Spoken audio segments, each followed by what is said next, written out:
German GT Championship travels to the Red Bull Ring for round 2 of the season. For the first time this year, fans are able to cheer the teams on from the grandstands. In addition to the ADAC TCR Germany and the ADAC GT4 Germany, there will also be the season opener for the ADAC Formula 4. Pole position belongs to Nick Yellowly, with Raffaele Marciello alongside and championship leader Mikael Ammermuller third on the grid. The fastest time was actually set by Mirko Bortolotti for GRT Grasser, but he was carrying a 5-place grid penalty courtesy of a collision by his teammate Albert Costa Balboa at Oschersleben during the last round. The 5 green lights come on and it's Nick Yellowly who leads the field into turn 1. Here comes Mikael Ammermuller on the inside of Raffaele Marciello moving up into second place. A good battle behind though. Thomas Preining and David Jahn going head to head as they fight for that position. The rest of the cars make it round the first few corners, but there's a spinner. It's Klaus Bachler who's clashed with Florian Spengler, and that's brought out the safety car. So with the pre-coat Herberth Porsche cleared away, it's Nick Yellowly who leads the way from Raffaele Marciello and Mikael Ammermuller. Back under green flag conditions, the single file of cars heads down past the pit straight in towards turn 1. Preining has won that battle with David Jahn, and Mirko Bortolotti is in 6th place. Up in towards turn 2 they come, the fastest part of the track. But here's Nick Yellowly coming into the pits. It looks like he's got a problem with that car because this is well before the pit stop window has opened. You can see Nick Yellowly looking very fed up indeed because there is definitely a problem. Let's have a look at a replay of that. You can see he goes wide out of the corner onto the gravel, and that's damaged the BMW. I heard a slight noise coming out of the last corner on the restart, and then a bigger noise out of turn 1.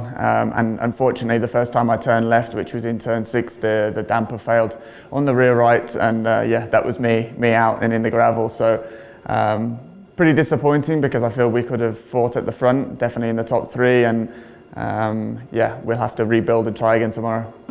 So with Yellowly out of the way, it's Raffaele Marciello who takes the lead, followed by Mikael Ammermuller and Thomas Preining in 3rd place. Mirko Bortolotti is starting to challenge David Jahn. He moves to the inside, the Lamborghini out dragging the Porsche into the corner, and Mirko Bortolotti moves up into 4th place. The pit window is open. In comes our leader, Raffaele Marciello. He's handing over to Maxi Boot. Here comes Maxi Boot with his seat insert, opens the door, helps Raffaele Marciello to get out of the car. Out of the pit lane he comes. Now where is he going to rejoin? That's Matteo Jaminet who's taken a note from Mikael Ammermuller. They're a little bit further down at the moment, but this will be the net lead when every other driver has made their pit stop. Here comes the challenge. It's Matteo Jaminet in the Porsche on the outside, Maxi Book on the inside, the 2 yellow cars running side by side. Jaminet has the line and moves in front of Maxi Book, and this will be the lead when all the other cars have made their pit stop. Albert Costa Balboa has taken over from Mirko Bortolotti in the GRT Grasser Lamborghini, and he very nearly spoils Maxi Book's party. He comes out of the pit lane into 3rd place, and now he challenges for that 2nd place. Albert Costa Balboa on the outside of Maxi Book, the 2 cars almost bouncing off each other, and Albert Costa Balboa sweeps past in the Lamborghini and relegates Maxi Book into 3rd place. And now here comes Marvin Kirchhofer as well in the Callaway Competition Corvette, also putting a challenge onto Maxi Book. The 2 cars roaring side by side before Kirchhofer moves up into 3rd place. Maxi Book is relegated off the podium. You can see in the pits that the GRT Grasser team are absolutely delighted, as are the limited number of fans who have been allowed into the Red Bull Ring to witness this event this weekend. Of course, when the cars are fighting behind, it allows the leader to escape, and that's exactly what Matteo Jaminet has done. He crosses the line first. The championship leader extends the lead for SSR Performance, along with Mikael Ammermuller, by taking the win. We didn't expect it, to be honest, coming here, and but the team just did a fantastic job, and I think it's one of the best 911 GT3R that I drove in the last, definitely in the last 2 or 3 years in the race. So yeah, really proud of everybody at SSR Performance, and yeah, for sure it's a really great result for the championship. So it's Mikael Ammermuller and Matteo Jaminet who take the win ahead of the local team GRT Grasser's Mirko Bortolotti and Albert Costa Balboa. Jeffrey Schmidt and Marvin Kirchhofer in third place. 62 points, that's a 19-point lead over Bortolotti and Costa Balboa. Maxi Buch and Raffaele Marciello just 1 point behind them. That retirement for Nick Yellerly puts him 27 points off the championship lead. It's Sunday and the crowd are enjoying an air display at the Red Bull Ring. Pole position belongs to Dennis Marshall with Marvin Kirchhofer alongside, and Dries Van Tor third on the grid for race 2 of this 14-race series. The 5 green lights come on and Dennis Marshall and Marvin Kirchhofer race in towards turn 1. It's Kirchhofer who bounces off Dennis Marshall. Marshall just about holding on, the rest of the field coming round turn 1.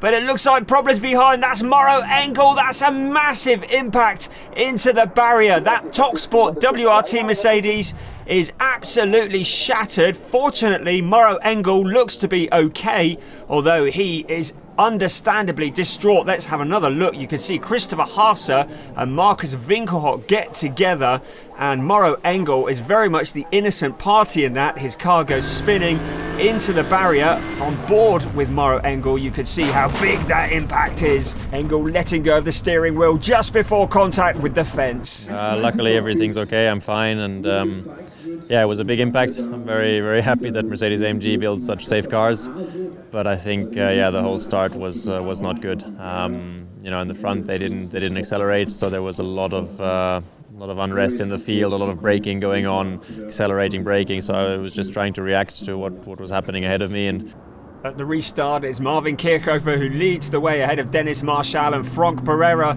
Here's a battle going on behind. Dries Van Tor ducks to the inside of Klaus Bachler. There's contact, and once again, Klaus Bachler is sent spinning into the gravel. This is becoming a bit of a habit. The pre-coat Herbert Motorsport team are thoroughly annoyed about that. You can see the frustration in their faces, and it looks as though Dries Van Tor is going to get a drive-through penalty. The pit stop window is open. Marvin Kirchhofer's into the pits. It's Jeffrey Schmidt who takes over controls of the Callaway competition Corvette. Out of the pit lane he comes, and with all the mandatory pit stops done, it's the Corvette that continues to lead the way, although with Jeffrey Schmidt now at the wheel. This is Kim Louis Schramm coming under pressure from Rolf Eichen into turn 1. It's another GRT Grasser Lamborghinis, this time Mikael Ammermuller with Mirko Bortolotti making his move for 5th place, and under braking it's Bortolotti who goes through, relegating Ammermuller down to 6th. Nick Yellerly is in a GRT Grasser sandwich. He's got 1 in front, 1 behind. This is for 3rd place. He passes Eichen to take the final podium position, and this makes up a little bit for the non-finish in yesterday's race. At the front though is Jeffrey Schmidt who comes out of turn 10. He sees the checkered flag in front of him, and it's a win for race 2 in the Callaway competition Corvette. Celebrations also in the Rutronic Racing Garage as Dennis Marshall and Kim Louis Schramm come 2nd. I mean, you have like, I don't know, 28 cars here, some of the best, most of the best GT drivers in the world, so winning here is never easy, especially with such a race. With we had like 3 safety cars, so it's quite hard. Maybe it didn't look like that from the outside, but it was from the inside. Matteo Jaminet and Mikael Ammermuller continue to lead, 16 points ahead of Mirko Bortolotti and Albert Costa Balboa. Nick Yellerly and Jesse Krohn make up for yesterday's disappointment by moving into 3rd place, while Maxi Buch and Raffaele Marciello are just 3 points behind them. So there's your official classification. It's Jeffrey Schmidt and Marvin Kirchhofer who win race 2 here at the Red Bull Ring. It's race 1 of the season for the ADAC Formula 4, and it's Ollie Beerman for Van Amersfoort Racing who starts on pole position. His teammate Jos Tufek starts alongside with Sebastian Montoya, 3rd on the grid for a Prima Power team. There's your pole sitter, Oliver Beerman from the UK. He looked so strong in last year's series. This year, he means business. And as the 5 red lights go out, it's Ollie Beerman who leads the way in towards turn 1. Jos Tufek has not had the best of starts. It looks like he's going to drop back into 3rd place. It's Sebastian Montoya in 2nd. The rest of the cars make it round turn 1. And there's already lots of action further back, the 72 of Leonardo Fornaroli, and behind him it's Luke Browning in the number 8 car. Luke Browning going side by side with Tim Tramnitz. The two cars make contact. Browning takes out the billboard but keeps the car pointing in the right direction. Great driving there. And this is Joshua Dufett coming out of turn 10 straight through the billboard, shatters it, sends bits everywhere. Looks like he's going to keep going though. The Van Amersfoort team are looking on as their man Ollie Beerman leads the way to cross the finish line and win race 1 of the season for the ADAC Formula 4 Germany. This is exactly the start of the season that Ollie needed. Yeah, for sure the goal is to win. I wouldn't be competing if it wasn't, but yeah, judging off this performance, I think it's looking pretty good. But yeah, the guys are obviously going to be really close, and yeah, looking forward to the rest of the weekend. It's Ollie Beerman who takes first place ahead of Sebastian Montoya and Kirill Smal who comes through to third. Race 2, it's Tim Tramnitz on pole position with Ollie Beerman alongside, but Tramnitz has not made a great start. It's Beerman who once again leads into turn 1. Tim Tramnitz recovering for second place. Leonardo Fornaroli has impressed all weekend. He slots into third, and it's Josh Dufett in fourth. But look at this, it's Ben Spalen, Vlad Lonko and Valentino Catalano going 3 abreast around the circuit, with Vlad Lonko coming out in front. That's the battle for 15th place on the track. And here's Luke Browning going head-to-head with Sebastian Montoya for 5th place. Kirill Smal in the background. And Luke Browning, a great move, sweeping around Montoya. Montoya tries to come back, but can't make anything stick. And it's Ollie Beerman who wins race 2, making it 2 out of 2 at the opening event here at the Red Bull Ring in Austria. As you can see, Ollie Beerman is absolutely over the moon. Can he make it 3 out of 3? With the top 8 finishers from race 2 reversed to form the grid is Victor Bernier, who starts on pole position with Sebastian Montoya alongside. Race 1 and 2 winner Ollie Beerman starts all the way down in 8th place. The lights go out, the front 2 cars are very swiftly away. That might have been just a little bit too swiftly. Montoya beats Bernier into turn 1. It's Sebastian Montoya leading the way, a big gap back to Kirill Smal in 3rd place. This is a challenge for the lead. Victor Bernier coming back, squeezing Sebastian Montoya, and Kirill Smal taking advantage. He moves to the inside into 2nd place, but Montoya and Bernier have both got a 5-second penalty for jumping the start of the race, which will be applied at the end. But Montoya and Bernier are still going at it for 1st place. Kirill Smal just needs to hold back, because if he can stay within 5 seconds of the leaders, he's going to win this one. Here comes Kirill Smal challenging Victor Bernier. Anyway, the 2 cars are making contact, and Kirill Smal loses his front wing.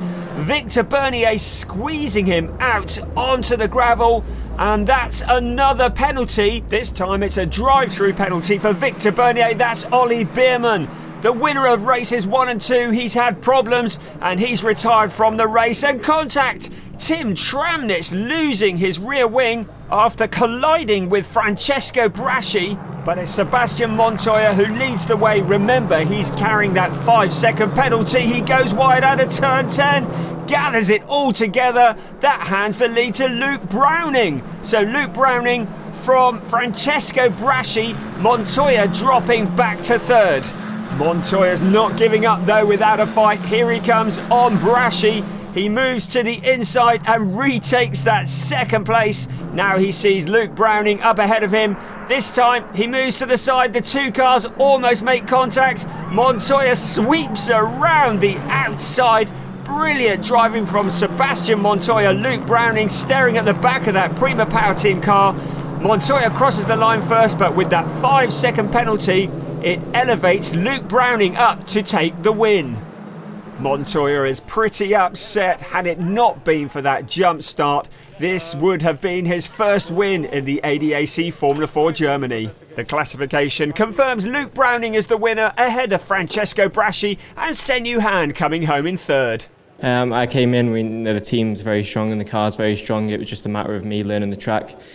Completely new track for me. It's my second race in Europe now after the first Italian, so it's been a strong start to the season. Just hope to get a little bit better qualifying next time and do a better job in race 1 and 2. Despite that non-finish, it's Ollie Bierman who still leads the way, 50 points, 5 points ahead of Luke Browning, making it a Brit 1-2. Race 1 for ADAC TCR Germany sees Eric Scalvini on pole position with Luca Engstler alongside. The 5 red lights go out, the cars are rolling. Look at Sandro Subeck in the yellow Audi further back, going 3 abreast as they head in towards turn 1. But it's Eric Scalvini who leads the way from Luca Engstler and Marcel Fugel. The rest of the cars come through. That's Robin Jahr in the number 22 car, drifting around the corner, and Sandro Subeck going very, very deep into the corner. This is the fight for 6th place. It's Martin Andersson with René Kirscher giving him just a little nudge.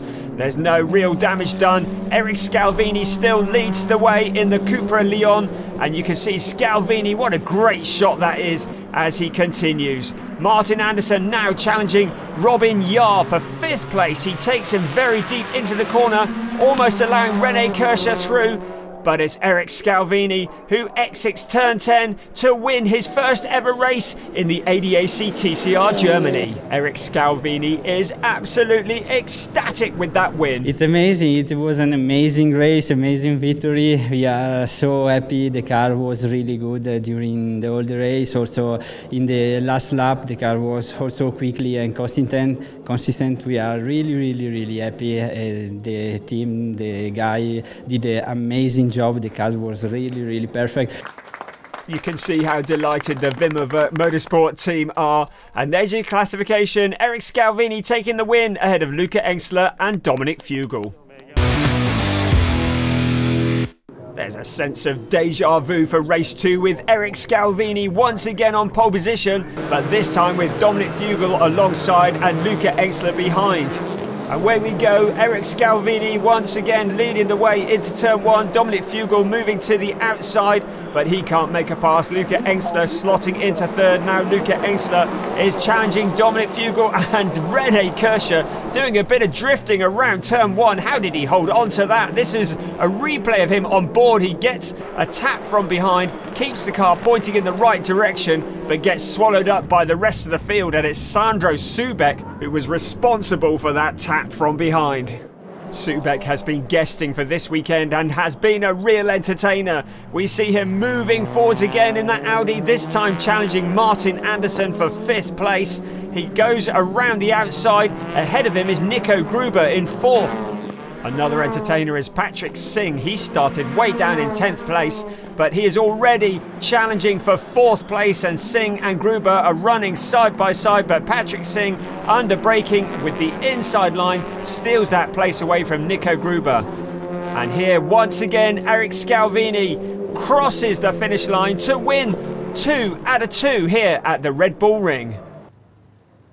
He was pretty delighted after that first win, so with 2 out of 2 wins and a maximum point score, you can imagine how delighted he and the ADAC team are.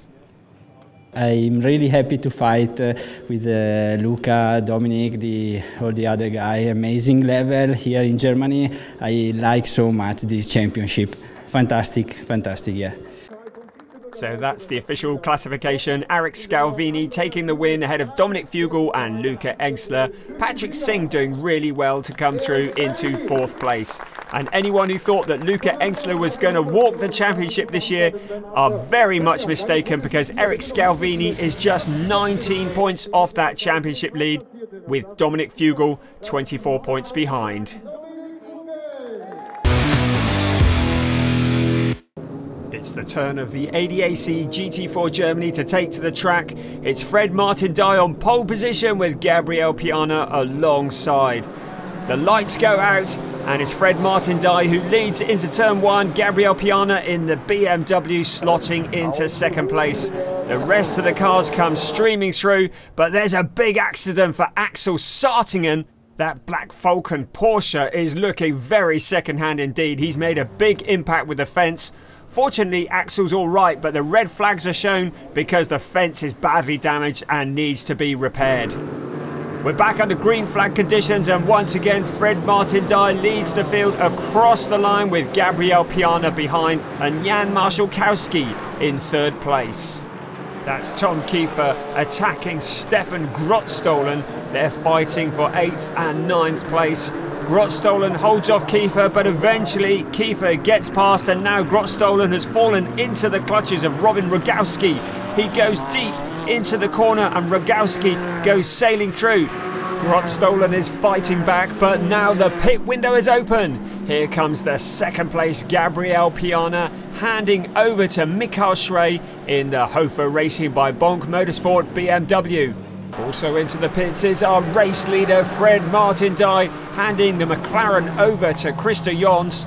Gabriel Piana had pitted earlier in the pit window, and now Michael Schrey is enjoying a wide open track in front of him as the ADAC Motorsport McLaren pulls out of the pit lane to rejoin the race, but he's going very, very slowly. Looks like he's got a problem. The car that had been leading the race prior to the pit stop window opening is very, very slow.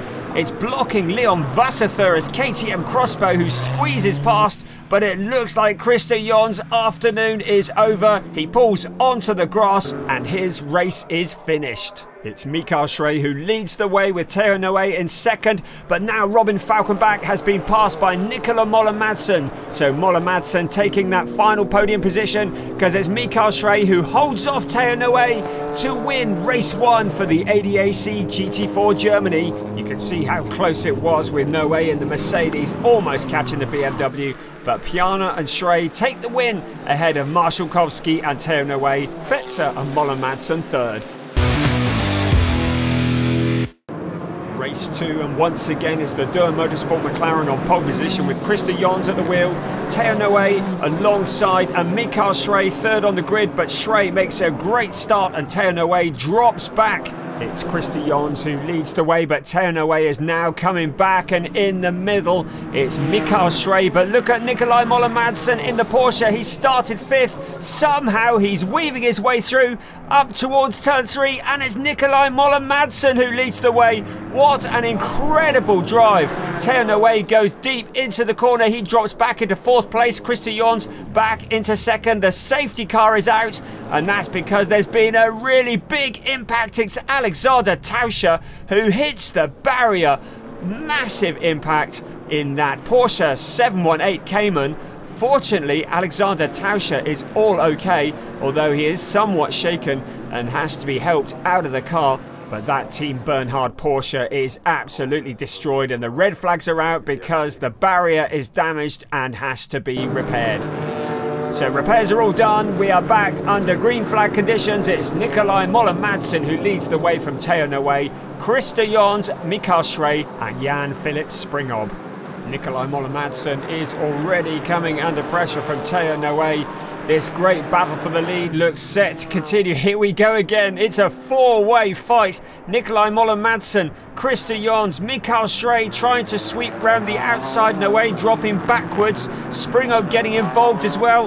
What a scrap. Nicolai Moller-Madsen defending for all he's worth from Michael Schrey, but Schrey looks to the inside, and now it's a drag race through to the next corner. Christer Jons just behind, ready to pick up the pieces, but Michael Schrey takes the lead. Nicolai Moller-Madsen tries to come back, but Schrey has the line through the corner, and Moller-Madsen has to drop back to 2nd. Pit stop time, and Gabriel Piana is taking over from Michael Schrey in the BMW. This is for 2nd place. It's now Jan Marszałkowski at the wheel and Dennis Fetzer.